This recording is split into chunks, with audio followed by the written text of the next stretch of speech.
years. One of the things that he did do that's very positive is before he was president, mostly the whites were, educated enough to get some of the top management jobs. Now, anybody who is educated well enough has a fair shot at the jobs. He was very intelligent. He fought for what was right, even though a lot of people made it very difficult. And he made a lot of positive changes for the country. It was a country where there were more black people than white people, but the white people had all the power, politically, at work, in the home, and especially in the generation of my parents. At the time that he was sent to prison, he wasn't very well known. When he was released from prison, when he was elected president, he was a household name. But back when he was protesting and he was sent to prison, he wasn't well known at all.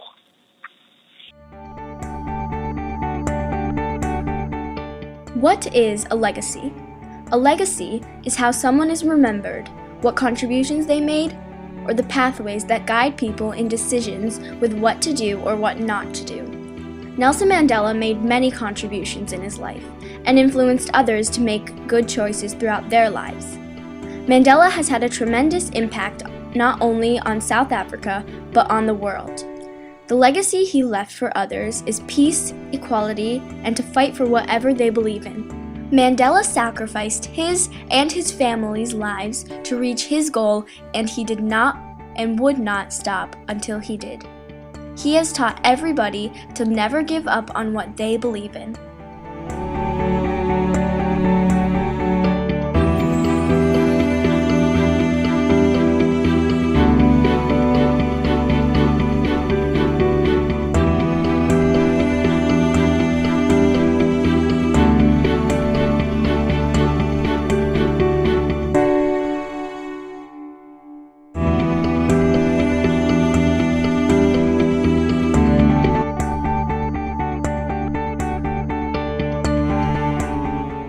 Nelson Mandela was brought into this world on July 18th of 1918 in the small village of Mvezo.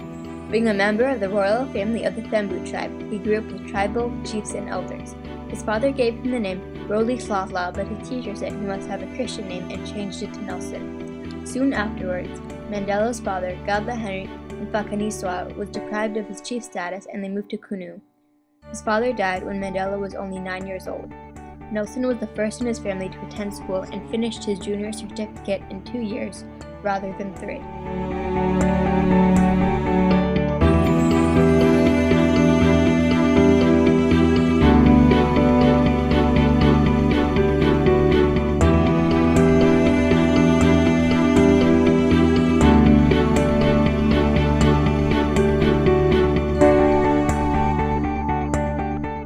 Before Nelson Mandela's influence, South Africa had been filled with apartheid, which he realized when he went to Johannesburg. Black and white people were completely divided with things like different bathrooms and beaches. Nelson did not like his experiences and immediately wanted to take a stand and fight for freedom. Mandela was faced with countless obstacles that would merely delay his journey to give people their freedom. These challenges, however, did not completely stop him from reaching his goal. Throughout his high school years, he excelled in boxing and track, along with academics. In 1939, he attended the University of Fort Hare. He and many other students were expelled for participating in a boycott against the university and its policies. The king who took care of him after his father died was outraged and said that if he didn't go back to Fort Hare, he would arrange wives for him and his cousin Justice.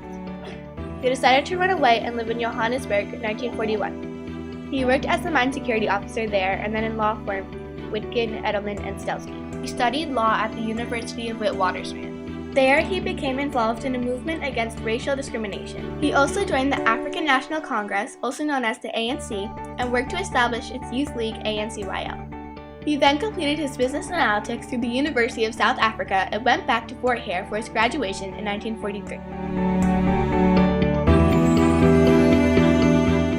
In the 1948 election victory of the Afrikaner-dominated National Party, which introduced racial classification and segregation, which was called apartheid, restricted non-whites' basic rights and barred them from government while maintaining white minority rule. Mandela helped organize protests and non-violent actions such as strikes, boycotts, and civil disobedience. He and Oliver Tambo also opened the country's first black law firm. Because of this, Mandela and 155 other activists were arrested on December 5, 1956.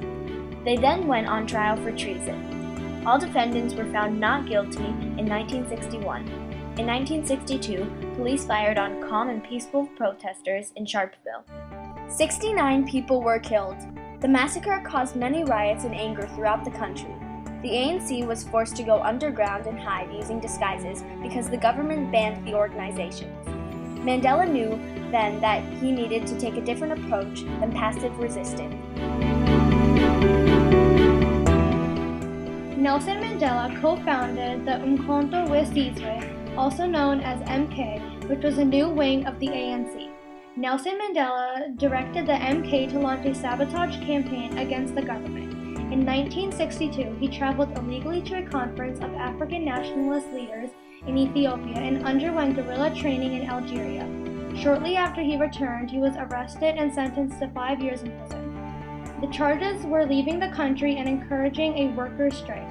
Police then attacked an ANC hideout and arrested a group of MK leaders while Mandela was in prison. Mandela and other activists were brought to stand trial for sabotage, treason, and violent conspiracy along their colleagues. Mandela and other activists barely escaped execution and were instead sentenced to life in prison.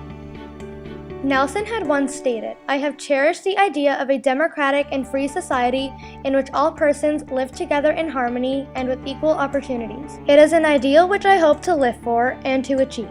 But if needs be, it is an ideal for which I am prepared to die." They were sent to Robben Island. Then in March 1982, he was moved to Pollsmoor Prison. He was released on Sunday, February 11th of 1990, after 27 years in prison. This release was 4 months after his other comrades and 9 months before the unbanning of the ANC and PAC. When he was in prison, he rejected at least 3 offers to be released. Fight the battle for dignity on the very first day you go to jail. Really? And that's what we did. We put our foot down and insisted in being respected, even though we're prisoners. And we eventually succeeded in that. Mandela ended white minority in 1991, was elected president, and won the Nobel Peace Prize on April 27, 1994, along with President F.W. de Klerk. Nelson Mandela left a legacy of always fighting for your beliefs that had a cultural and economic impact. He brought together a divided nation, which much less bloodshed than what could have been. After spending 27 years in prison, no one would have blamed him if he wanted revenge, but instead he went for friendship. He brought out a new economic era and even greatly influenced pop culture. He contributed to the world, so the world is his legacy. Nelson Mandela became the first black president of South Africa in 1994. He defied all expectations by reaching out to his former oppressors as allies in forming the new South Africa. Nelson Mandela embodied unity. He was the one person who brought South Africans across the racial divide together. The legacy he left for others is peace, equality, and to fight for whatever they believe in. Mandela sacrificed his and his family's lives to reach his goal, and he did not and would not stop until he did. He has taught everybody to never give up on what they believe in. In essence, Nelson Mandela was a triumphant leader and was a dignitary man. He was proud of what he did and accomplished his goal no matter how tough the moments became. What he did was not only for himself, his goal was for every South African to live in peace and equality. He didn't only fight for South Africa, Mandela fought for Africans all over the world. His legacy will forever be remembered.